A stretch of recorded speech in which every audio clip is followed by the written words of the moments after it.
Hello and welcome everyone to my third edition of the All About Tennis live stream. I have a very special guest today, and very happy that he's in here now. A former singles and doubles player, pretty high ranked. His highest rank in singles was 25, when I remember it correctly. In doubles, he was 20. He was Davis Cup player for Sweden when he played also the famous match against Germany, 1989. And there's a lot of stories that we have to talk about, a lot of subjects that we will talk. If you have any questions, just type them in the chat. Whenever I see something, I see a lot of people still in here already. And yeah, let's go right away to my guest. Taking my headphones, hopefully with the audio this time everything is working good. So yeah, let's see if that's going good. So welcome, Janne. There you are. Hello. Hello, everyone. Hey. Perfect. Nice to have you here, Janne. It's great. It's nice. Pleasure. Yeah, I'm sitting here in Sweden. It's dark and cold, but it's nice to talk a little bit tennis. That sounds good. That's what we're doing today. We have a lot of topics to talk about, and it's going to be interesting for everyone, I hope. Whenever there's any issue with the sound, if you hear as well, just type in the chat. The sound, everything is good. Okay, that sounds good. Thank you, Ms. Nas. And yeah, let's start. So what is the hour or 1.5 hour, depends like how long we're going today, is about. It's all about your history. We want to start from the beginning, when you got injured on your knee, going up to the US Open finals in juniors, and then going to the next steps in pro tennis. Yeah, to tell everyone about your history and stuff. So I'm very excited also because I'm very interested in your story. Short before we start, I will introduce the people that we met each other like probably more than 10 years ago in an Aldiana hotel, I would say hotel club, where I was a tennis coach, and then Janne came for special tennis courses and like pro camps. So we did a camp together there, met each other, and had yeah, a lot of fun, and really appreciate to met him. He's a very nice guy, and we'll talk about all these topics. So let's go. I mean, now it's up to you. You can tell like when you started tennis, like how it all started, and just start talking. And whenever there's a question in the chat, then we just go to that. Yeah. I started tennis when I was 7. I came from a small town, Olofström, 15,000 people. And that was like, I'm born 1962, so that was 1969 I started. I did all the sports: football, ice hockey, tennis. Okay. And there was not too much to do in this small little village in the early 70s. And Okay. I started those sports, and I thought tennis was the most fun. Maybe I was a little bit better in tennis than I was in football and ice hockey. So I kept going there, and then when I finished school, after 9th grade, I started to play professional. Then I was 16. Okay. I won the Swedish junior championships, indoors and outdoors. Okay. And I talked to my parents. I'm the only child. I think I want to try to be a professional. That was 1978. And we had Björn Borg, who was the hero here. He won Wimbledon, 76, 77, 78. So tennis was a huge sport in Sweden. Did your parents play tennis as well? Like, did they bring you to tennis? Yeah, my father played a little bit, and okay. He brought me, you can call. But I live very close to the indoor court and also to outer court. We're a very small town, so it was perfect. I could play whenever I wanted, and there was a wall there after school. On my bike, I started to hit on the wall, and then somebody came. Then we play out. That's outdoors, and then indoors was the same. So it was very easy to get a court and to get somebody to play with. And then I moved to Malmö and played professional tennis. And then in 78, and because I won Swedish Junior Championships, indoors and outdoors, I got a wild card to Swedish Open in Båstad. And that's actually the picture behind me. For those who doesn't know, I put a picture always to relate it to the guys that I'm inviting. So this is the center court in Båstad. I also have another like picture to show the people. Now. Yes, there's also here. I put in kind of a little picture. It's a beautiful little town, like some courts next to the port, the beach there, and I've been there some years ago with a player that I was coaching, Katarina Herring. I was there playing a 25K ITF tournament, and right after that, like 1 or 2 weeks later, is the ATP famous tournament there. So it's a wonderful little lot of tiny town. I was even seeing the world championship game soccer there, Sweden against Germany. When we scored in the last minute, I was watching that in Bostadt actually. So that was pretty fun with all the Swedish people. Very nice people, generous. Like I really appreciated the time there. Was nice to see. So this is like the little town. If you want to visit Bostadt, it's very absolutely recommendation for that. It's very nice. The center court is almost on the beach. Exactly. In the summer, it's young people come from whole Sweden. So it's a lot of things happening there, a lot of happenings. And unfortunately, not right now. Last year, there was no tournament. So we see what's happening this year. Yeah. But it's a nice place, as you say. Yeah. So I got a wild card there and I won a match. I beat the Spanish guy, Javier Soler. And then I got my first 6 or 7 ATP points because of that. And then I went to England. We're talking now 1979, long time ago. Yeah. I went to England and I won a challenger and the semi and another. So I was in 3 tournaments. I was 125 in the world directly there when I was 17. So I got a kickstart there and then I moved on. Okay. So then, like also playing all the junior slams, I suppose, in that age when you were like pretty good. Peaking when you made the final at the U.S. Open. Like, just take us on that little ride there. Yeah, that was 1979 exactly. I was 17, so I was 1 year young. Yeah. Okay. And I was playing, I think, quarters in Paris and quarters in Wimbledon. Okay. And then I went to U.S. Open, exactly, and I went to the final.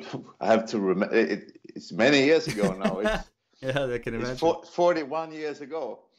I was not planned that time, so it's a long time ago, definitely. Yeah, so I was playing really good on that surface. I like that a lot, and I think I beat Ramesh Krishnan, the Indian guy, in the semifinals. Okay. Ben Testeman, American guy, in the quarters. I lost to Scott Davis. I think I lost to Scott Davis in the finals, or I lost to Krishnan. I think I lost to Scott Davis in the finals many years ago. But I was runner-up there in US Open, and here in my house, my wife still have this little prize on the kitchen table, with some flowers in, still there, because here I had my prizes before, but it's out now. Okay, nice. So there, I just throw in some questions from the chat. El Götz, hello to you. He asking, who's your favorite tennis player? Yeah, well, the last 10 years, I have to say, Roger Federer. I mean, I've been working for Swedish television now for 25 years. And followed many players up there, but Federer is Mr. Perfect, and he won Stockholm like 5 or 6 years ago, and we were commentating it, and he was so nice and friendly and everything, and it was really nice. That was also when Stefan Edberg was coaching him. I work in Stefan Edberg's tennis hall here in Växjö. He lives here, also here in Växjö, where I live now. So that was nice to meet him and see how well he played on the court, and he was signing autographs, and he did everything right. So, and not only because of that, also on the court, he can play some good tennis. Wow, that's definitely true. I also witnessed this like now a year ago. It's exactly 1 year ago when I was in Australia. I had the chance to practice with him twice, actually, with my player that I was there. And that was really impressive, like being on the court, seeing that strokes. Like it doesn't matter if it's just a backhand slice or a forehand. That the quality of the shots is like it's unbelievable, and whenever he want to inject some space, some pace, he could just do it like he wanted to. So it was very impressive to see it very close. So whenever perfect technique, exactly. Whenever you have the chance, it's going to be hard to catch him somewhere, but it's definitely a must to see that also live, because it's something different than you see it on TV. That's for sure. Also, a question from Miss Mas. You are like, who have you always looked up to, your role model, or kind of your favorite player in the times when you really played yourself? Was it Björn Borg as well? Like, because everyone was a hero, like that was a hero. Was it also for you? Yeah, I mean, if in the 70s, Björn Borg, because of him, so many players started to play tennis here. We were like 12 Swedish people, men, top 100 in the world in the 80s. And we were sometimes 16, 17 in the main row of French Open, Australian Open at the end of the 80s. And that's because of Björn Borg, because he was so big. But he stopped also when he was 25, 26. So he stopped 81, 82. Yeah. But then when I played, I don't know really who. When you're in the game like that, and if you, I was top 100 10 years, like you said, between 25 and 100. That was my ranking for 10 years. If you're in there, you don't really have an idol. You have to try and beat everybody, you know. So that's true. But we Swedish people, we helped each other a lot. Wilander, Edberg, and we have Nyström, Jared, Lundgren. We were like a big family, and we practiced a lot. Mats Wilander is coming also from this town here, Växjö, and we practiced a lot in the early 80s here. Yeah, really, I can imagine. Yeah. Oh, interesting. Then I want to go to the first like cut in your career. Like you had the tennis injury practicing with Mr. Edberg. I was reading, is that correct, that you practiced with him and had an injury on court? I was practicing with Björn Borg with in Björn Stockholm. Borg, oh wow, okay. With Borg, it was in 1977. Yeah, I was 15. Okay, wow. And my right knee twisted, so the cross ligament. Okay. Got off. You tore it? Okay. Wow. Yeah, Kreuzband. What do you say? I think the cross ligament. So I went to the doctor. It was 1977. I was 15 years old. What do you do? They say, you have to operate. At that time, it's 50-50. You can play tennis again. So wow.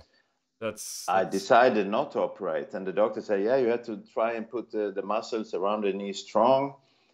So that's what I did. So after 3 or 4 weeks, I was back on the court again with my knee brace, which I had my whole career because I didn't have this ligament there. So that's what's the decision I made, and I played my whole career with this on and without the cross ligament in my right knee, and still I play tennis. But now the last 20 years I play without the brace, so my knee is really okay. Toy. It's still working. It's still good. Toy is probably a German saying. I'm not sure if that exists. Janne also speaks very good German. For those who doesn't know, that he speaks fluently German, so you can talk also in German to him. That was for me very easy to find pictures, and that's what we were coming soon to. Some old pictures of you. It was very easy to find pictures because you always had the knee brace, and you were playing always with a knee brace, so that's why it was easier for me to find some pictures, because sometimes I was like, okay, is that Janne? Like I was not sure, but we'll get to that point later, that's for sure. I had more hair at that time. We will see that later as well. It's gonna be very fun. So hello, Tom Colton. You probably know him. He asking if you still play, or if you play any senior ITFs. Like I heard, you also Tom Colton. He's here. Yeah. He also said that we were playing together. Hello, Tom. We were World Championship. We won the World Championships 2009 on Mallorca. So we over 45s. So he's my doubles partner. We played together in Rheinbach, close to Cologne. We played many years there, so I know him very well. Nice. Yeah, we were talking in the first couple of seconds without the people here. We asked, and you told me that you're playing for how many years in Germany league now? For 40? Yeah, I started in 1983. I was playing a tournament 1982. Then I was 20 in Germany. In Cologne. I played in Cologne, and I beat Stefan Edberg in the quarters, and I lost in the semis to somebody, I don't remember, but then Bayer Leverkusen was there, tennis Bundesliga team. Yes. So they asked me, and I stayed there for 12 years to play Bundesliga in Bayer Leverkusen. That's why I couldn't play US Open anymore, because I signed for all matches in Leverkusen. Yeah, and that time, for those who doesn't know that fun fact, or it's pretty interesting. In that time, it was more you could make a lot of more cash playing the German Bundesliga than going to the slams. I mean, they were signing contracts for very good money, and then they stick together for how long? For 6-7 weeks consecutive. Yeah, it was a full team. only these players practicing together, going to team matches, and this was like kind of really a league, how to say. Like nowadays, I mean, I'm also managing a girls team. It's not like kind of a team. They come like they can. If they're in a tournament, they're going far, they will not come. And then you have just 6 players for 2 days, and then they spread out to the world to go back to the tournaments, because the priority is, of course, the tournaments on tour. Now the league does not have the priority, but in that times it was really like that. Yeah, it was 6 singles, 3 doubles, and it was only allowed to have 1 foreigner, and that was me.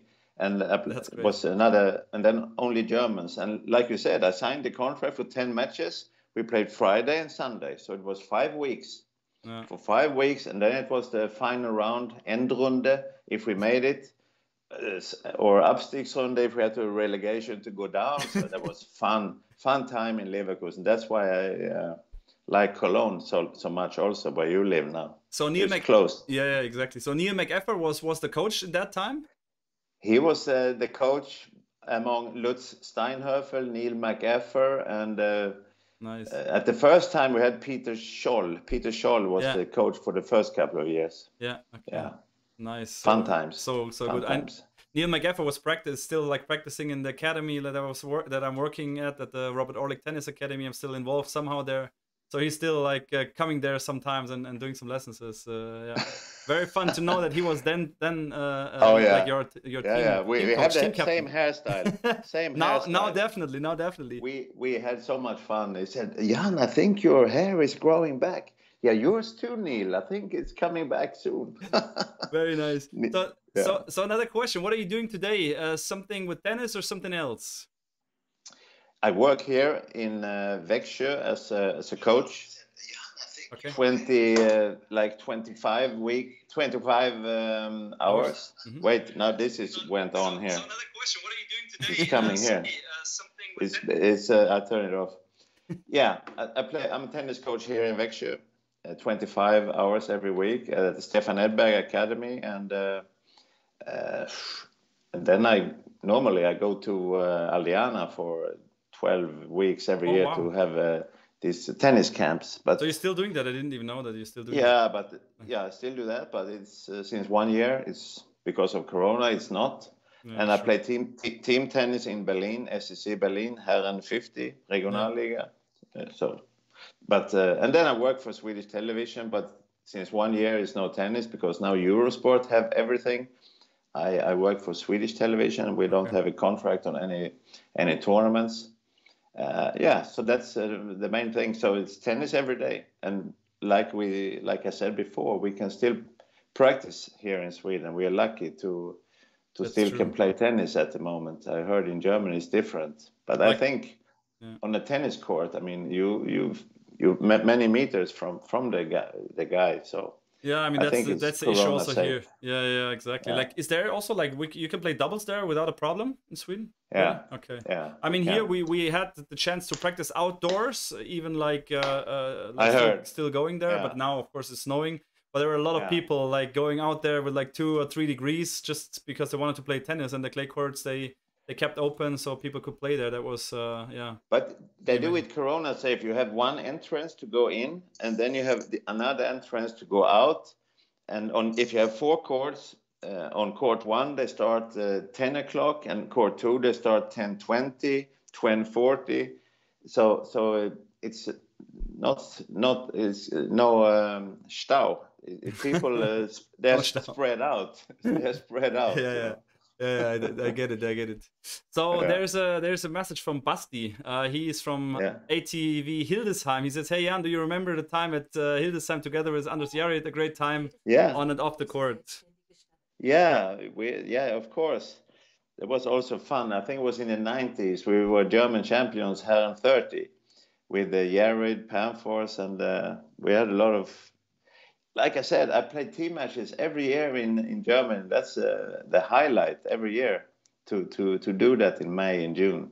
I like it a lot. Yeah. Okay. Coming back to you, like after having the US Open final and then advancing to the men's tennis, because that's nowadays a big step for all the juniors, even if they're Grand Slam, semi-final finalists. It doesn't happen always like Iga Swiatek that doing the Wimbledon final, winning it, and then like 2 years later winning French Open. So how did that procedure going in your career, like from juniors to men's, or was it in that time also that difficult for the juniors to get to the men's tennis? It's for sure. It was easier at that time when I was like 18. Like I said, I got a wild card in the Båstad when I won the Swedish Junior Championship. So I was lucky there and won a round, and then I won 2 challengers, and then it went up. It was easier at that time for sure, and I know it's a hard step now. You really have to work hard. At the moment, we don't have so many Swedish players.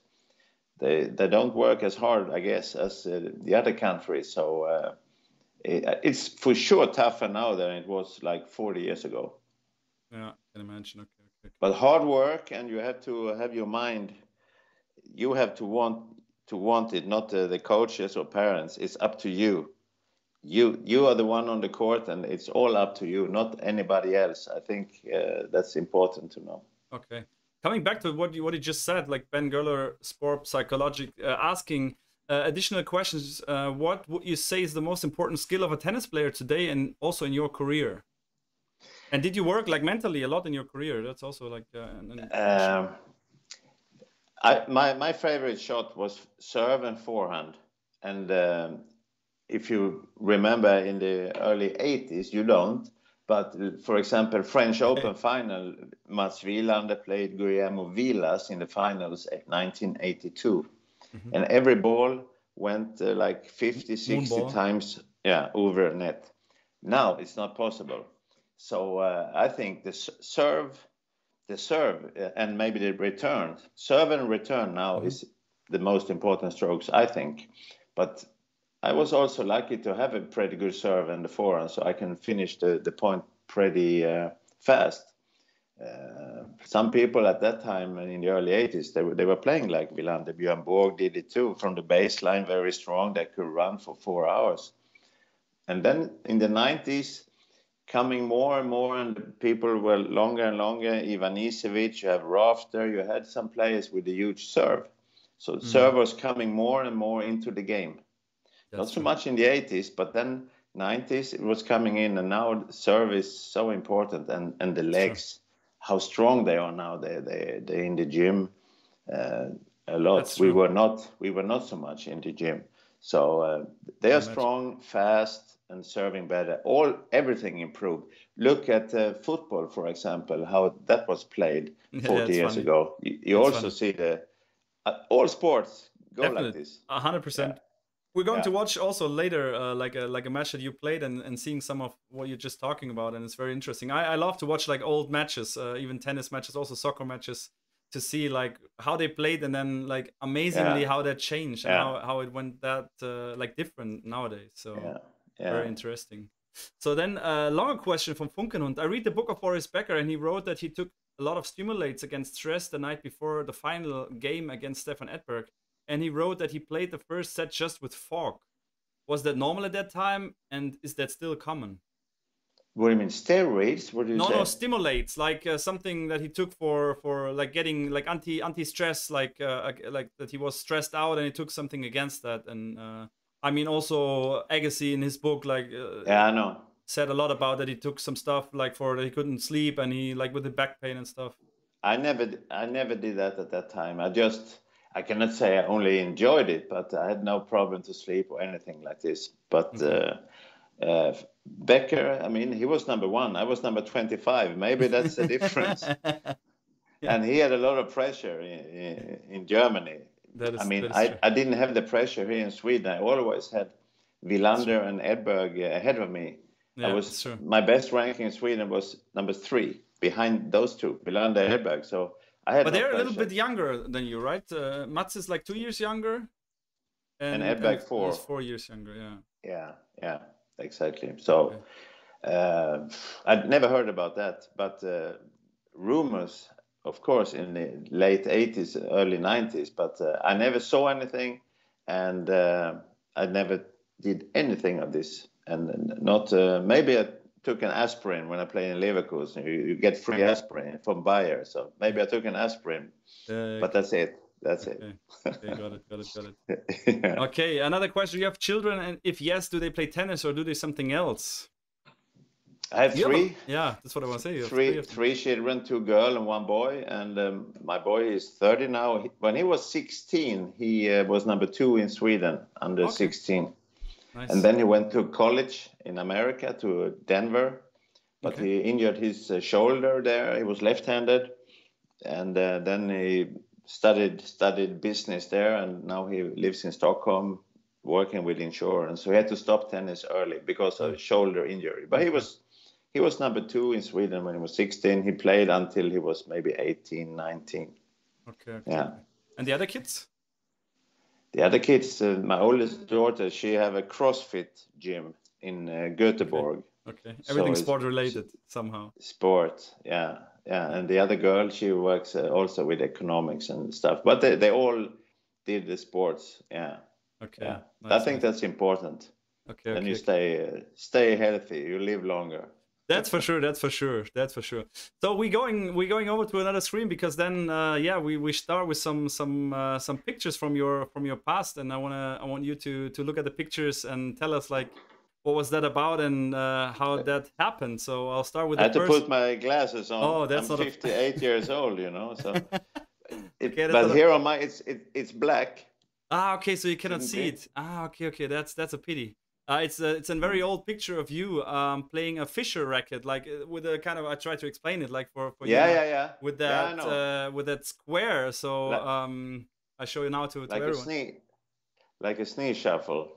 Yes, I know exactly. Yeah, I played Fischer many years. Many years I played Fischer, and that was my only tournament I won. I think I played 6 ATP finals, and I lost 5 and won 1.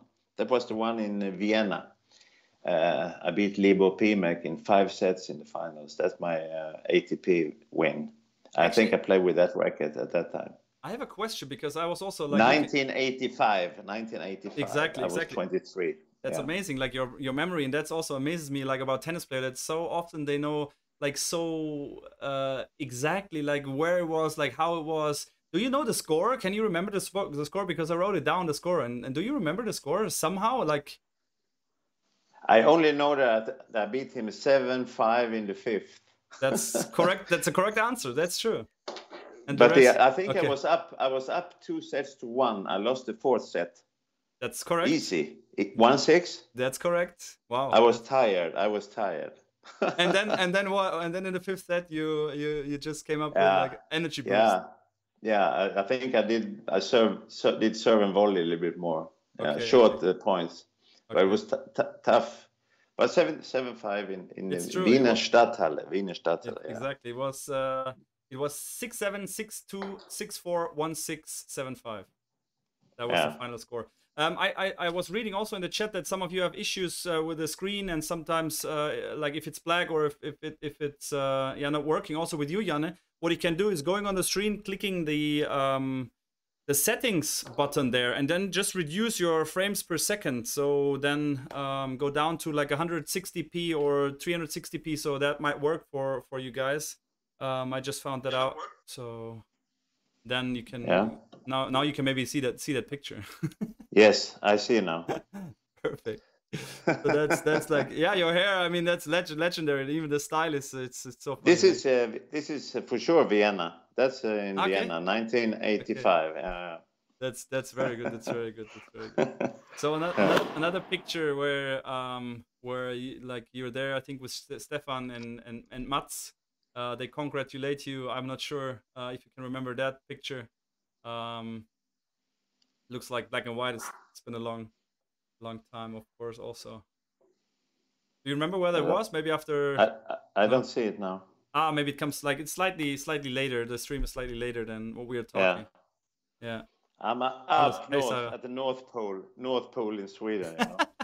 The internet connection is not as good sometimes. So no worries. Yeah. So like I remember. Yeah. Sorry to interrupt. I don't see it. But it's we played a lot. We played Davis Cup together. I played, I think, 9 matches in Davis Cup, and Wilander and Edberg were there a lot. And like I said, Edberg still lives here in Växjö, in this town. Wilander lives in America, in Idaho, but he's sometimes here to visit his mother. That was 1 year ago now. But yeah, we were best friends, and we were practicing a lot at that time. Okay. Yeah. We're coming back to the Davis Cup later. So I remember like a story that you told us in the Adiana Club when we did the camp there. You were telling us the story about beating Boris Becker. So just take us on that ride. I think it was on home soil, or just take in me Stockholm. Back. In Stockholm. Okay. 1989. Okay. Yeah, I beat him in the match before quarterfinals in the big Globe Arena. It was 14,000 people there, so that was a huge win for me. He was number 1 in the world. Okay. But I was lucky because he came from Paris Bercy. He just won the week before. He won that tournament, so he was a little bit tired when he came. And then I beat him 6-4, 7-5 or something. So that was a huge win for me. Okay. We played a lot of times. We played, I think, 11 times. I beat him twice. Lost 9 times to Becker, but very, very sportsmanlike. So that was a huge win. And then in the Bild Zeitung, it said Berlin Mauer and Boris has fallen. Okay. At the same day. Yeah. This I have my father in the clip book. Yeah. So the same fun. day as the Berlin Mauer fell, Boris also fought against me in Stockholm. Wow. Yeah. Wow. That's history. It's history. Yeah, that's definitely history. Yeah, that's great. That's fun. Yeah, cool. Then I also saw and heard that you were also an author. You were writing a book. I couldn't find it actually in German. I'm not sure if it exists in German. It's just in Swedish. Okay. Just in Swedish. Yeah, Behind the White Lines. Exactly. That's what happened behind the coulisses. Yeah. Okay. So that was like 8 years ago. Okay. I wrote the book, 380 pages about my life, what happened behind the scenes, and also a little bit personal and stuff. Yeah, that's true. But it's only in Swedish, not in German, not in English. Okay. Why not? Like, is there any like thoughts about doing so? Because I would definitely read that. I mean, I'm sure some other people also, but it takes like too much effort to translate it. Yeah, too much effort and too much money, and then it's tough to get it around. And I was number 25 in the world. I was not number 1. Okay. So I think, we sold 10,000 books here in Sweden, and we have 9 million. So then, I mean, you're based in Germany. I know that your base in Germany is pretty big. So there are so many people like from your club matches that know you, and that would be. We'll talk later after the stream. We talk about that business, of course. Another question: does the string tension change through your career? Like, did the string tension change from Steve Whitehouse? When I played, I was stringing my rackets 24 kilos, but at that time we had the smaller rackets, and then it became bigger. Yeah. Okay. Yeah, exactly. So 24 and that, because nowadays, what is now on the tour happening, I would say last couple of years, they go down with the tension enormously. Like, there are some players, they play way under 20 kilograms. I mean, Kukushkin is a joke. He plays 16, 15. I mean, it's not even for me. And you know, Björn Borg with his wood racket, his small wood racket, he had 32 kilos. Wow. 32 kilos, Björn Borg. Ding, ding, ding. Yeah, so, and McEnroe had, like, at that time, 18 kilos. That was a huge difference. That's true. Yeah. So I think you get more power, and the more you practice, the more control you have, then you can go down with the tension, because you have more power. So I think that's a normal way to go. Yeah, sure. But was it at that time also that you were trying a lot of different strings? I mean, probably, I don't know, when did it came up with the polyester strings, or was it just like natural gut? Natural always? Always natural gut. Okay. Yeah. So in your time, till you finished, like, you never played something else in natural? No. Okay. Interesting. From 1980, I stopped 1994 or something like this. I played the natural gut all the time. Okay. How about today? You still doing that? Because No, it's no. I play. it's an expensive hobby to do it Yeah, normal. yeah, yeah. No, I play normal. Yeah, Okay. like the Entwicklung is going like this. Yeah, that's true. Yes, It's but at that time, those strings, what do you say, nylon, they were so yeah, bad. yeah. No feeling and all. You had to play with the natural Natural gas. guts. I think everybody did. And whenever there's a Everybody did. raindrop coming, then just put it under your shirt or try to get that No, racket in safe because you kept playing. You kept playing, but then the racket was you had to change. But you yeah, don't play so much in rain. that's true. Matches. No. That is true. Okay. Another question. What do you think about Djokovic? Is a question coming in here.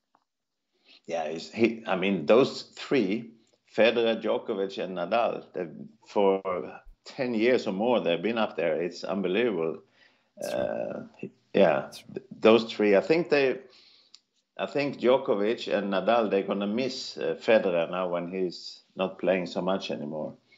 Those three are fantastic. It has been amazing to see how they play, all of them. Yeah. He's fast at the baseline. He go in spagat and everything. Those, I mean, Nadal and Djokovic, they are physical monsters. That is absolutely true. That's absolutely true. Federer doesn't need to be that because he doesn't need to move so much as they do. He is recover. You know, my English is not so good. My English totally was fine. much better before, but then it's coming German words. Federer is saving his energy more than Nadal and Djokovic. They play more physical. Yeah, that's true, and especially in the last years when he tried to get more to the net and shorten the points. Yeah. That is true. That's true. He doesn't have that many very intense matches. Let's go back to let's go back. I mean, let's go to the year 1989. I'm just switching the scene. Like we see in the background, the Davis Cup final, where you also took place. You're the third guy from the right in that picture for the people. There's on the left side is Stefan Edberg. Then it's Anders Jarrid there. I see Karl-Uwe Steb there, and everyone there. So that was a final that you played actually the deciding doubles. That was a very special year. 1989. Very special year. Boris also Becker. For Germany, I just read the message from Funkenhund. Hello. My family and me were in Leimen with Boris Becker, born 1989, to celebrate with Boris the winning in Wimbledon. So 89 is the year when Boris Becker also played you actually in the third round in Wimbledon. I watched that match also. Like on YouTube, there's videos. We maybe take a look into that later on. And also Steffi Graf won the same year Wimbledon, so that was a double winning. It was on the Sunday, they played on the same day, and then back-to-back German people, like German players, won the Wimbledon. And also later on in the end of the year, there was the Davis Cup. And just take us on that ride, playing Germany. And in that time, Sweden was, I read, 7 times in the Davis Cup final in consecutive finals. That's crazy. From 83 to 89, they were always in the finals with Edberg and Jarrid and Wilander, exactly. So and then you in the end of that years. We went to Stuttgart like 1 week before, practicing a lot, and it was for sure that Wilander and Edberg were going to play the singles. Mm-hmm. But at that time, Wilander, he won US Open 1988. Mm-hmm. And after that, he was number 1 in the world. That was his goal, Wilander, the year before. So after that, he didn't put full effort into it. I think he quit also after the year after 1990, when he was 26, he stopped playing. Mm-hmm. So we thought Becker, like you said, he was number 1. It's going to be difficult on this fast surface in Schleierhalle in Stuttgart. Wilander was not going to beat Becker on that surface. The only chance was carpet, no? It was carpet. Yeah, very fast carpet. The only chance was that Edberg maybe could beat Becker there. Okay. And then we had a chance maybe in the doubles. Me and Anders Jarrid.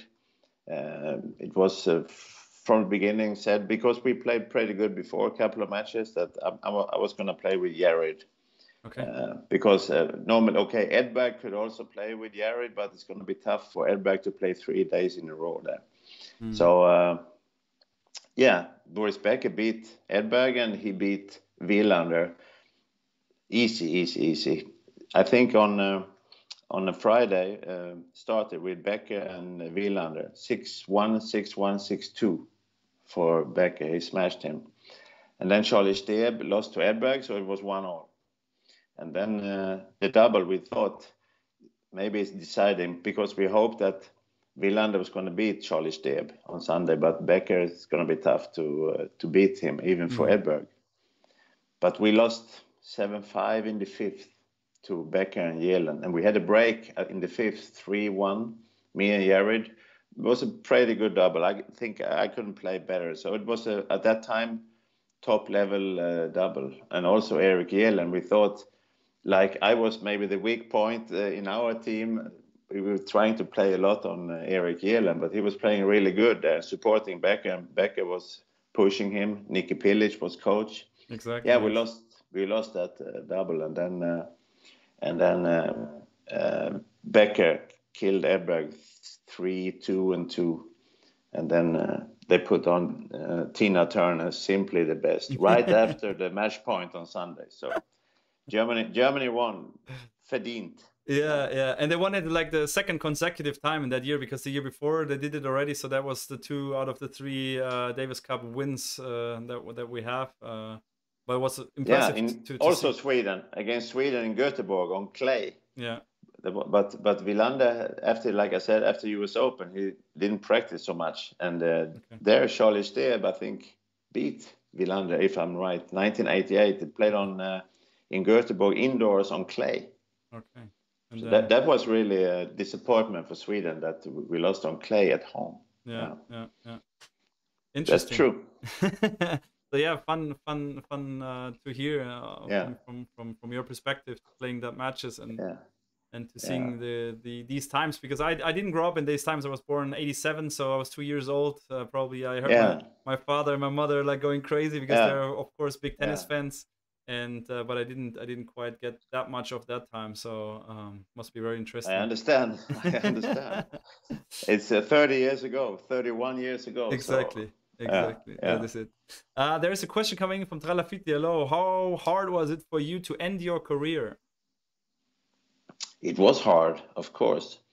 But I was like 32 years old and my ranking was dropping. It was... dropping to where? What do you mean dropping? Like under 100? Dropping. Yeah, so I had to qualify. So maybe it was 130, 140, 150. So I had to play qualies in the tournaments. And when you're 32, 10 years in a row, I was top 100 and always main draw. And then suddenly start to play qualifying. That I lost a little bit motivation there, and I felt my legs were a little bit slower. And that's why, we also had twins in the family. So it took a lot of time, didn't sleep so much. I was once... with Ivan Lendl, he also got twins about the same time as me. Wow. We were playing a tournament somewhere, I don't remember, but because we had one room. I was 25 in the world. He was maybe number 2 or 3, or maybe also a number 1. I said, I asked him in the locker room, how did your twins sleep last night? And he said, I don't know. They stay on another floor. Okay, that's he had 3 rooms. I had 1 room. I couldn't afford. So he was fit. I was not fit. So you were staying with your family then in the same room to take them with you. Yeah. And, okay. Yeah. And they didn't sleep in the night. 5 flight tickets and hotel room. I had to win 2 rounds to go plus minus 0. That's crazy. I was not even Lendl, you know. Yeah, and in that time even was, I mean nowadays it's also hard if you're around, like I would say, between 150 and 60 in the world. You do good money, but it's still tough to travel with like family or a coach all the time. Of course, but 1989 was even worse. 1989, I was in the semifinals of Australian Open. Yeah, Grand exactly. Slam. Exactly. $30,000 was the prize money. Wow. And now, if you lose first round, you get like $50,000. That's true. Yeah, yeah. Wow, that's So amazing. the prize money is going woof. Yeah, it's true. It's a big difference. Yeah, that's true. So, but you could like afford a living, and you would say like through the career where you were around, I would say 20 and 50 or 60 in the world, that if you played the full year, you were like earning a good living out of that, or was it still a struggle with the flights and hotels and coaches and everything? Yeah, hotels mostly were free, but the flights all the time, I have to pay the flights, of course. It was not so easy. I was between 25 and 50 a long time. Then it was okay. But as I said before, Bayer Leverkusen, I played tennis Bundesliga. That helped a lot. I missed the US circuit with Cincinnati, Indianapolis, US Open, and all those tournaments. I decided I stay in Leverkusen because it was very well paid at that time. So without the help from Bayer and the Bundesliga, it would have been very tough for me with wife and 3 kids to travel around, which we did a lot. That's true. So another question on the money. So would you rather be pro today? Like, is that a question from Talafiti? Yeah, I mean, I know it's very tough today. If you're ranked from 100 to 150, it's not a walk in the park. It's very tough. The big money today is really top 20, top 30. They earn a lot. But I think it's more serious now. We had more fun, even if it was also serious. But I think we didn't have 3 or 4 or 5. You know, you also been traveling, coach. You know, it's a lot of people in this team, in the box. Nadal, Djokovic, Federer, they're sitting there 5 or 6 people in the box. Yeah, sure. Sometimes I could afford to have one coach with me. Normally, I have my coach at home. I travel home and my backhand is not working. My coach worked here. So I really couldn't afford to have a coach with me on the tour. So on that question, money-wise, of course, I would like to play today. But I think during those 10, 12 years when I was tennis professional, we had a lot of fun. And it was not that serious as it is now. Okay. Yeah. That's for sure. I mean, starting also from the juniors, and I see like all the evolving sports as we just talked before. It's amazing. I mean, even in countries that are not known as tennis countries, they go to YouTube, they go wherever online they can get some content. They learn techniques from there, and they play right after they play good tennis. In your times, I mean, you hit the wall. I mean, if you had a dad that showed you how to hold a tennis racket, that would be probably good. But nowadays that's completely changed and completely different. Yeah. And when I was young, I didn't need to have a coach with me the whole time. I played also against some other people. And today, everything has to be, here in Sweden at least, organized. Practice then with the coach in this group. And I played individual tennis. Was an old guy there. Come, you want to play? Yes, we played. He was coming there. And it's true. On the way up, But I think, of course, it's a new world now with the internet and all this. And at that time, we were talking before when I was in the finals of the US Open Juniors, 1979, 41 years ago. And there was a Swedish journalist there on this telephone, payphone. You had to put quarters in to do an interview with the Swedish radio. Put quarters in the whole time like this. The time change. That is 100% true. Yeah, that's true. What is the one of your brightest memories from your career? It's a question. Yeah, Melbourne for sure. 1989, the tournament there. I was there with my wife and the daughter. We had 1 kid at that time. Okay. Semifinals there. I beat Henri Leconte in the first round. He was seeded number 3. So that opened up a little bit. And then I beat 2 Germans, Damir Keretic and Christian Sacciano. So it opened up a little bit. And then I beat Jonas B. Svensson. He beat Boris Becker. So I was supposed to play LeConte, and then 2 matches later I was supposed to play Becker, or maybe in the Achtelfinale, I don't remember. But I beat LeConte, and then it was open road to the semifinals. So when you saw the draw, then you were like, "Oh, that's gonna be a tough. It's gonna be a tough ride." But that's also like what happens. I see that also now in tournaments, and it's also for you, people out there. Whenever you're playing a tournament and see the draw, and you're seeing, "Oh, you're playing the seeded player, and if I win that, okay, maybe I'm playing the first seed." Just play the game. I mean, just go out there and go. Exactly. Go for the match. Don't look forward. Play one ball at a time, and everything can happen. The ball is round. I beat LeConte. It was after Christmas. He had a nice Christmas in France. He had a lot of food. I beat him in the first round, and then it opened up. Yeah, exactly. That's interesting. And then also, like on that question, Boris Becker match, of course, when I beat him, and also in my best tennis, maybe I played in Rome on clay. I beat Sergei Bruguera and Michael Chang on clay. Those two were clay specialists. So that was maybe the most surprising one year in Rome. I beat Bruguera and Michael Chang. Yeah, that's very interesting. Let's go back to 2 other questions, and then we go to watch some of your tennis, and then we're coming slightly to the end. From Learn Swedish Culture, a girl from that asked a question on Instagram. Do you have ever done Vandaloppet that is so popular in Sweden? What's called? Vandaloppet. I think it's a. I mean, it's right. It's written Vandalo. Vandaloppet. You have some races in Sweden. You swim. That's Vansbroloppet. And you run, that's leading a loppet, and you go on a ski, that's Vasa loppet, Vasalauf. But I don't know ask if it's a swimming, bicycle, running, or on ski. What sport? Okay. Yeah, it came from Instagram. I'm not sure if she's watching now. If she is, then she can just type in the chat. But I never did. I never did one of those races. so it doesn't matter. Okay. No, it does. The answer is no anyway. Okay.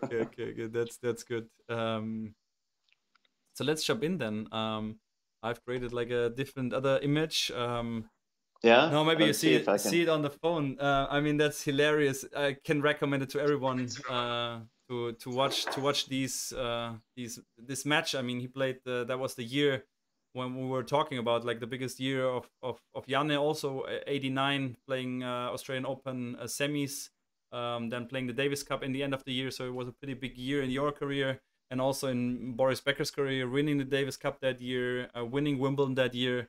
And yeah, they were facing each other in the third round, I think, in Wimbledon.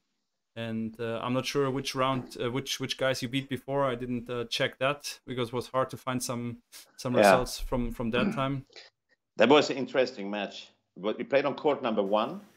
Yeah, I will just let it run next to it, and you can just talk about it. I mean, the first rally, it's already quite amazing because Boris dropped down after playing a serve and volley, and you passed him then. So just take us on the ride. It's just so interesting. Yeah, I mean, this match, I think, was interrupted 5 times because of rain. So we have to go on the court, in the locker room, on the court. And at one time, it was dripping, and they put the plastic over the court, but we were still playing. You can see, maybe that's... yeah. I didn't even see that in the They took the net down, but we were still playing. That is crazy. So during the rally? Yeah, in England, if it's coming a little bit rain on the Wimbledon grass, they're very fast to put the cover on the court. They take the net down in 30 seconds, and 20 boys and girls, they take the plastic over. But we were almost under the plastic there. We were still playing. That's true. That's true. I mean, I've also been there, and it's amazing. I mean, nowadays it's probably more coordinated, and they wait for a call and then they go, and within seconds the net is down, and then the plastic is there because they know every second counts. If the grass is wet, it takes like longer afterwards to start the match or to restart. But this was a fun match. It was some fun points there. I remember that 7-5, 7-6, 6-2, 6-3. The first 2 sets I played pretty good. Then in the third set, tired again. No, not on Wimbledon. No. But we had some fun. But it was the whole day, five breaks. We had to go 6 times on the court. Yeah, so I think we started it. Yeah. The nice touch, and you're out, but I love it. I just love your hairstyle. Look at that slow motion, like touching with a nice touch, chasing Boris around. Yeah, the score actually it's 4-3 in the first set here, where the video is on. It's 4-3 for Janne, and now it's break point. So break point in the first set to go up 5-3. Do you actually know that point? No, I don't. No way. But okay. I don't think I do a break. I don't think. I mean, that serve was like probably 3 meters behind the tee, so Boris getting slightly a little tight, maybe. I don't remember. I don't think I break him. Okay, let's see. Ooh, double fault. You got a break in the first set. Yes, you were serving for the set, Janne. Oh, shit! No way. No way. Sorry to take you back to that moment. Yeah. You see, it was 5-3 in the first set, and then you served for the set and didn't convert because as you said, the score was pretty right. Set coming later on to that part. Yeah. But tell me, like, take us with you in these matches when you played Becker on grass in Wimbledon. I mean. It must be like playing Roger like some years ago in Wimbledon. Like you go on court and you know, wow, I try my best and it's gonna be hard. So you have everything to win, of course. You know you have to go offensive. You have to play offensive tennis against Becker on grass in Wimbledon. That's his like in his own house. So you really have to play your best. You have to risk a little bit. And normally I'm not a serve and volley player, but I think I had to go and serve and volley a lot there. But the first serve was important to get the first serve in against him. If you're on the defensive there, you have no chance. Yeah, that's true. I mean, I saw you served some aces. You had some good serves. Here, a nice volley touch, but was not enough. 15-30 here. But it's like very, very, very, very nice to watch these matches and seeing you chasing the big guys around. Very, very interesting to see. Definitely recommend that. Definitely can recommend that. But the guy who was the commentator for that match said that you were good friends on tour. Like that after the match, he said that you were like. Getting along quite well and being friends. Is that true, or like?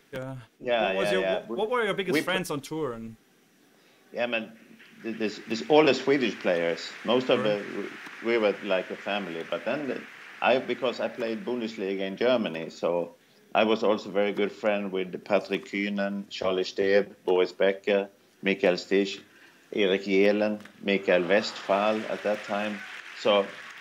I was half German, you can say, because I was living 2 months every year in Germany. So did Becker and those guys did they also play league like in the early years? They played like Boris. I never played Becker there in Bundesliga, but he played for Mannheim, Grün-Weiß Mannheim. Becker played. But never against me. He maybe played 1 or 2 matches, something like this. It was like 5,000-6,000 matches. People in the crowd. At that time, it was huge in Bundesliga. But I played Michael Stich in Leverkusen. His first match after he won Wimbledon. He won Wimbledon against Becker, and then his first match was Bundesliga after Wimbledon against me in Leverkusen. We built extra stands, 5,000 people in really? Leverkusen. I mean, I've been in Leverkusen, on the center court, they built extra stands all around. Crazy. It was crowded. I lost 6-3, 7-6, something. But the year before, he came there like normal, and for that match, he came with 2 bodyguards. He won Wimbledon just so. Crazy. Different. So Sarah, Kralle, hello. What do you think is perfect age to start with training? Yeah, I mean, you have. I coach also some small kids. I think You can start tennis now when you're 4 or 5, just for fun and to get the touch for the ball. And when I was 4 or 5, I played with a wood racket, 400 grams, and the normal tennis balls. And now you have kids' racket with those green and red balls, soft. Yes, yes, yes. So you can start earlier. Now you can start with 4 or 5 or 6. We couldn't that when in the 70s. It was impossible. But the racket was too heavy. Yeah. So you can start doing training for sure with 4 or 5 or 6. But the main thing is the kid needs to have fun at that age. It has to be fun. If they don't think it's fun, also with 7, 8, 9, 10, if they don't enjoy it, they're going to stop sooner or later. So when they're 8, 9, 10, 11, serious 50%, fun 50%. Okay. Are you interested in women's tennis? Someone asks. Yeah, I was coaching Annika Beck for 3 weeks, but then she wanted me to go to Australian Open. That was like 4 or 5 years ago. She wanted me to go to Australian Open, but I had a tennis camp in Aldeana, Fuerteventura. I couldn't. Really? I had contract. So. I didn't even know that you were working with Annika, because Annika grew up in our academy. I mean, when she was, I think 13, she came to our academy, and then Robert took her and built her up, and then I was in Linz for one time. I was in Leverkusen and in Bonn for a week practice, and then we went to Linz for this tournament.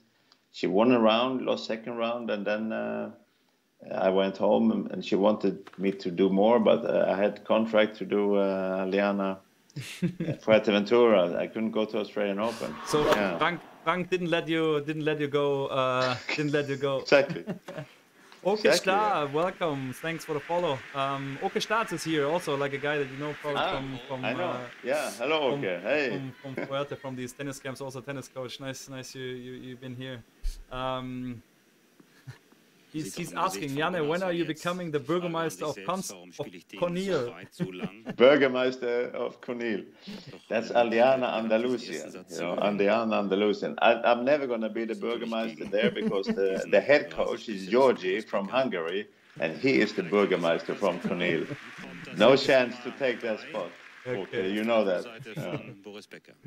Another question. Did you had a strategy when it felt that you lose your skill on the court? I mean, if you mean plan A, plan B, yeah, for sure. If plan A didn't work, I was trying to put another plan in. If my first serve didn't work, maybe you do a little kick serve, 75%. You always have to think on the court. It's like a shack, it's 1 against 1. You have to, the head and the feet. Very important in tennis. You have to think and try to be clever. If one thing doesn't work, you have to try some other things. That's true. What was your plan A and what was your plan B? What was your plan A to be like serving good and using your forehand to be very aggressive? Yeah. Yeah, that's what I could see in the match. On all surface. On grass, I was trying to come in on my first serve. On the second serve, not good enough to come in. Boris almost hit you there on the video. Like you came to the net and he almost he smacked the ball full at you, but you almost got it on your chest. You just Ferkel. Ferkel, yeah, exactly. Ferkel. German. Yeah. No, but what were we talking about? On clay. On clay, you need maybe to play a little bit more with more distance over net. On indoors, on grass, you go a little bit more attack, but on clay a little bit more slowly with depth. What a Rafa Nadal shot here from Boris Becker, just past you. I'm so sorry for you. I think it was the last game of that set. So as I said, I can recommend to watch that match and some older matches. It's pretty awesome to see the skill there, and also see Janne. I mean, this is It's hilarious to see you there in the dress now smacking. Oh yeah, that was actually a question because I watched the video before. You were smacking down your racket on Wimbledon court #1. I know the rules are very strict there in Wimbledon. Whenever you break a racket there, or you have some if you just throw it hard on the grass, you get fined. Did you get fined there, like, or is that enough? Because nowadays I know if you if you smack your racket on the grass and you make like kind of a mark in the grass, you can get fined. And the fines, I can tell you, they're really big. We're talking about like some $1,000 fines if you smack your racket or if you break a racket on the grass court. How was that in that time? You had a supervisor. We had a Swedish supervisor, Thomas Karlberg. And so I only got fined once. That was in Barcelona on clay. I played on court number 17 or something. It was 4 people watching. And I was in Swedish, swearing in Swedish, a bad word. But Thomas Karlberg was behind the hecke, the tree. But he was a good friend. The next day in the locker room, I got a $500 fine for shouting a bad word in Swedish. Okay. So because he understood. Yeah. That's the only time I got fined. $500. Okay, wow. I mean, probably the amounts of money is like also going up. Like the prize money is going up because nowadays they also get fined like a kind of a percentage of the prize money. So in order of the prize money, they get fined. So. At that time, if you did something, it was $500. But that was quite a lot. In Barcelona, if you lose first round, it was maybe $3,000 something. Yeah, I mean, yeah, exactly. If you're playing the semifinals of a Grand Slam and getting $30,000 and 500 is a huge thing. Yeah, to pay a fine. 35 years ago, it was a lot. Yeah, that's crazy. Another question: did you had the chance to train mental? I had a chance. My parents thought I should talk sometimes. If you lose 2 matches in a row, my parents said I should try a mental coach, but I never did. You never actually did? Okay, wow, that's interesting. No, but that's interesting. What do you think nowadays? What do you think that part nowadays in practice? Is that something that you would really implement and it's very important, or you would say it depends? No, but I think it's sure. If you have to think, right, if you're too negative on the court, if you think too much back and if you're too negative, maybe you need. But my medicine when I played a lot of matches. I played a lot of tournaments, and also team matches in Sweden. I played team matches in Germany. So I played a lot of matches. I like to play matches more than practice. So that was in my head to play a lot of matches. And then you get confident and enjoy the game more. That's how I felt at that time. But nowadays it's but then I played small tournaments here in Sweden, and if I lose 3 times first round on the ATP tour, I came home to play the Winter Grand Prix or the Summer Grand Prix here in Sweden instead of maybe practice. You get 4 or 5 good matches. Normally you win them, and you win those matches. You're on the winning streak again, and you go back on the tour. So maybe if you lose a lot of matches, go and play some easier tournaments, some local where you ones. win. Local ones. Yeah. Got it. Yeah, that's interesting. I played also in Germany, this Summer Grand Prix in Germany. I remember I played maybe 10 or 15 of those when I was in Germany. So. That's what my medicine. Play a lot of matches. Yeah, the prize money tournaments in that time they were also big in Germany. Yeah. The Summer Grand Prix was good. Okay. Yeah, it was like winning a round in ATP tour for a weekend. You could get very good money. Do you remember when you won the Vienna ATP tour title, your title there? Do you remember what you get there for the win? I mean. I don't really remember. Maybe $20,000, $25,000, something like this. 25 was the first prize. Yeah, but it's always tax on those. 1/3 is always tax. 33%. Yeah, tax always. Yeah. Nowadays too, of course. Yeah. That is cool. So okay, now the video is just over. I just wanted to show you like a little impression of like 10 minutes Janne against Boris in Wimbledon. That was very fun. Let me see where to go back. Here we can go back to that screen. And then I want to show you the people who watched the last stream already last Wednesday. I showed that already, and maybe this upcoming Sunday I'm going to do the first Who's Gonna Be a Millionaire show. Who I changed it to the name Who Wants to Be a Tennis Champ.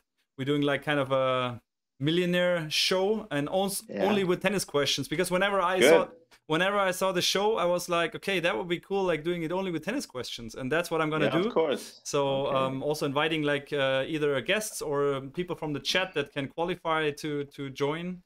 And then we will have a screen that looks like that. And now if you see it on your phone, if you check that out later on, it's like kind of the same layout. And I prepared actually a question for you, Janne. So let's see. Okay. Let's see if you get that. If I have that question out there.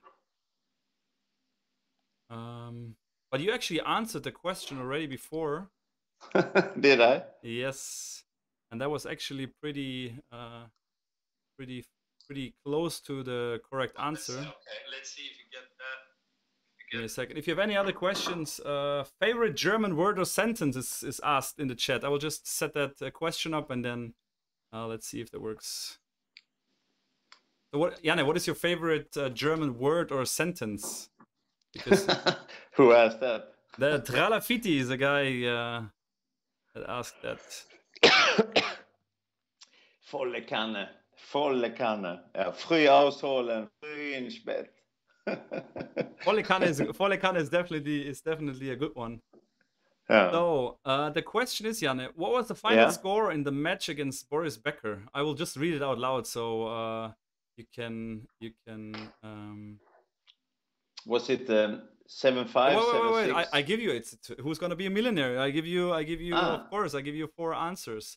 The first question is is it 5-7, 4-6, 3-6? Is it B 5-7, 6-7, 3-6? Is it C 5-7, 7-6, 5-7, 3-6? Or is it D 5-7, 6-7, 1-6? You were talking already before about it, so and you were actually pretty close. That's what I can tell. We can do a 50-50 Joker if that helps you. You want me to answer now because I know. Of course. If you know the answer, then 7-5, 7-6, 6-3. That's the correct answer. That would be the 50-50 Joker that you didn't use. So exactly, the correct answer is A. And that's the right answer. Very, very nice. Very cool. Yeah, so that's going to be the format that I'm maybe trying to do this Saturday. And Neil Interesting. Need to work on that, and then we'll see if I can do it already this Sunday. That's going to be interesting. So yeah, let's just come kind of to the end. If there's any other questions that you guys have, maybe I missed some questions throughout the chat. I'm sorry. I need to try to read and interact more with you guys. I'm very, very happy that you joined and you were part of it. If you have any last story that you want to give an advice for young players or for everyone who's out there, or any interesting story, then just take the last couple of minutes for that, and then. Yeah, but of course, like I said before, for the youngsters, be serious and have fun at the same time. You have to have fun on the court. That's the main thing. Yeah. And a lot of stories happen, of course, but once in Stockholm, I hit Jimmy Connors on practice on his weak spot. I heard about that already. Yeah. You heard about that story? Yeah, Arto actually told me. Like I forgot to ask about that. Yeah, that you hit Jimmy Connors. It was in the morning after I beat Boris Becker there, like we talked about, and then the next morning I had a to warm up at 8 o'clock, no, 9 o'clock. With Charlie Steeb. We 4 on the court, 2 others were on the other side, and I hit with Charlie Steeb on this fast Supreme court. And Jimmy Connors just finished the practice, so he was with his coach at the umpire chair. And Charlie Steeb is left-handed. He hit a left-handed forehand to my two-handed backhand on this fast surface, and I was probably a little bit tired. I hit my two-handed backhand too late, but I hit it flat, pretty good hit, but too late. And it went straight to Jimmy Connors' balls, and he on the floor. And I said, "Oh shit!" And then I mean, sorry, Jimbo, sorry. 10 years older, kind of a hero for me too. And he said to me, "Haven't you been on the tour for 10 years?" And I said, "Yes." "Then fucking show it." He was pissed off. I said, "Sorry, Jimbo, sorry." And then he was up there, and then we were playing 2 more balls, and then Charlie hit another forehand cross to my backhand, and again I hit it a little bit late. But it hit, boom, the net post, half a meter from Jimmy when he was just standing up. And he was looking at me and shaking his head, and he took his coach and went into the court. He said, "Come on, coach, here is probably the safest place to be here." Yeah. And then I met him a couple of months later in San Francisco in the elevator door open. He was there, and he was directly protecting. But then it was 2 months later, he was just laughing about it. But in Stockholm, he was pretty pissed off. Okay, nice. And then I lost to Mats Wilander easy the next that day. It was not a perfect warm-up hit. Okay. Did you play Jimmy Connors in your career? Yeah. I played him. Okay. Yeah. I played him on my 20th birthday on center court in Roland Garros. I lost 6-2, 6-2, 6-2, something. Okay. And then so he had Memphis, a chance to pay you back. Yeah, but that was before. Okay. But then after this happened, I played him in Memphis in the States. I was going there alone. Had no coach, nobody. I was the only Swede there. Okay. On the center court, I had to play Jimmy Connors second round, I think. And I had a 6-4, 5-4 break. I was serving for the match, like I did there in first set against Becker. But 6-4, 5-4 with serve. And I lost 6-4 in the third. But the crowd, all 3,000 or 4,000 there on the center court in this small racket club in Memphis. Mm-hmm. They were for him, of course. I lost 6-4 in the third. And I played him in Swiss Open in Gstaad. I also lost like 6-4, 6-3. I never beat him.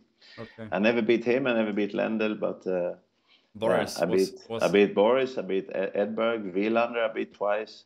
Chang, Bruguera, Stich, but before he won Wimbledon. Okay. Yeah. Nice. Anyway. Perfect. Some nice memories. No, okay. I didn't want to interrupt you. Sorry for that. Yeah, I can imagine. No, it was amazing. Like, thank you so much for that ride. I mean, I was reading some stuff about you and still got amazed. Watching the video was fun. Highly recommend that. Thank you for taking your time, for giving us the insights.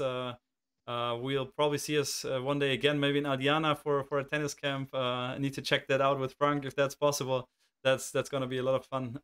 Whenever you guys have any questions later on, just text me on Instagram, follow me there, and yeah, keep that going up. So wish you all the best, Janne. Thanks again, and thanks. You. Take care, my friend. Yes, thanks a lot. Thank you very much. Take care. Bye, everybody. Bye. Ciao, Janne. Ciao, Janne. Oh. So yeah, I will go back to that stream. Yeah, thank you guys, everyone, for joining, for being here, for having him here in the chat. I still need to work on the chat, like that I introduce people, and thanking everyone for being there.